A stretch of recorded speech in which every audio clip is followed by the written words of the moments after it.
اور کتابوں کا خدا اور ہے، بابوں کا خدا اور نہیں، امام خمینی میں کوئی نہیں کہتا. امام خمینی تو بہت بڑی پرسنالٹی ہے. امام جو میرے نام کے ایکویلنٹ ایک ایبریویشن کے طور پہ یوز کرتے ہیں ہمارے اسٹوڈنٹ، EMAM، ٹھیک ہے. انجینئر محمد علی مرزا.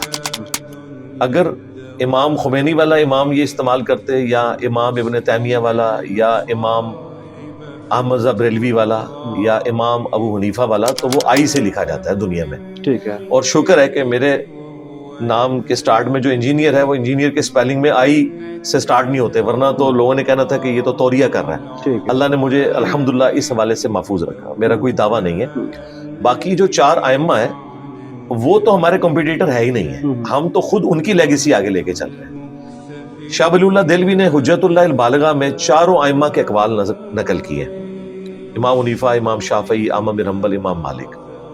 یونینیمسلی سارے ایگریڈ ہے کہ ہماری کوئی بھی بات قرآن و سنت کے خلاف ہو، اس پہ تم نے نہیں چلنا، تم نے قرآن و سنت کو فالو کرنا ہے. کیونکہ ہمیں گیون سرکمسٹانسز میں جتنا نالج پہنچا اس کی بنیاد پہ ہم نے ایک بات کی. صحابہ کرام تک بھی بعض اوقات ایسی احادیث نہیں پہنچی ہوتی تھی جو دوسرے صاحب نے سنی ہوئی ہوتی تھی. مثلا حضرت ابو ہریرہ سب سے زیادہ حدیثیں روایت کرنے والے صحابی ہیں. بخاری مسلم دونوں میں موجود ہے. نبی علیہ السلام کی وفات کے بعد آلموسٹ 30 سال تک وہ یہ فتویٰ دیتے تھے کہ جس پہ غسل فرض ہو، جنبی ہو، وہ روزہ نہیں رکھ سکتا جب تک کہ غسل نہ اتار لے. حتیٰ کہ حضرت معاویہ رضی اللہ تعالیٰ عنہ کے دور میں جب مروان مدینے کا گورنر بنا تو اس نے چند لوگوں کو اما عائشہ کے پاس بھیجا، اور انہوں نے جا کے جب سیدہ عائشہ سے پوچھا تو انہوں نے فرمایا کہ اللہ تعالیٰ رحم کرے ابو ہریرہ کے اوپر. نبی علیہ السلام جنبی ہوتے تھے، احتلام کی وجہ سے نہیں بلکہ بیویوں کے ساتھ صحبت کرنے کی وجہ سے. یہ انہوں نے جملہ نہیں بولا ایک حیا کا پردہ رکھتے ہوئے، صرف کہا کہ احتلام کی وجہ سے نہیں، کسی اور وجہ سے. تو نبی علیہ السلام روزہ رکھ لیتے تھے اور فجر کا وقت داخل ہونے کے بعد غسل اتارا کرتے تھے. اب یہ بات حضرت ابو ہریرہ تک جب پہنچی تو انہوں نے خاموشی اختیار کر لی. انہوں نے کہا کہ یہ جو کچھ میں کہتا تھا وہ میرا فتویٰ تھا، مجھے اس حدیث کا نہیں پتا تھا. اگر حضرت ابو ہریرہ جو سب سے زیادہ احادیث کے راوی ہیں ان سے کوئی حدیث چھپی رہ گئی تو باقی امام تو شاہی کوئی نہیں. ٹھیک ہے. تو اماموں نے ہمیں خود کہا ہے کہ ہماری بات کی دلیل میں قرآن و سنت اگر آپ کو نہیں ملتا آپ ہمارے فتوے کو چھوڑ دیں.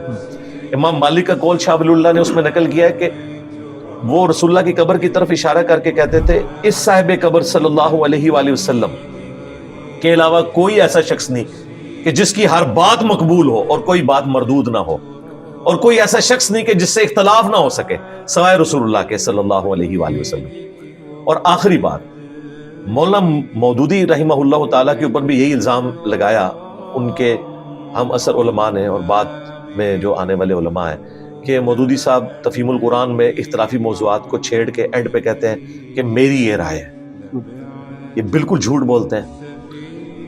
مولانا مودودی رحمہ اللہ تعالی ائمہ اہل سنت کی رائے نقل کرتے ہیں، 4 ائمہ کی، اور اس کے علاوہ بھی جو ائمہ ہے، یہ 4 تو مشہور ہو گئے نا، ظاہر ہے کہ ان کو ایک زیادہ فالوئنگ مل گئی. ادروائز ان سے بڑے بڑے ائمہ ہیں جن کی رائے موجود ہے، جن کو یہ لوگ فالو کرتے رہے. حسن بصری، سفیان ثوری، بڑے بڑے ائمہ، وہ سب کی رائے لکھتے ہیں.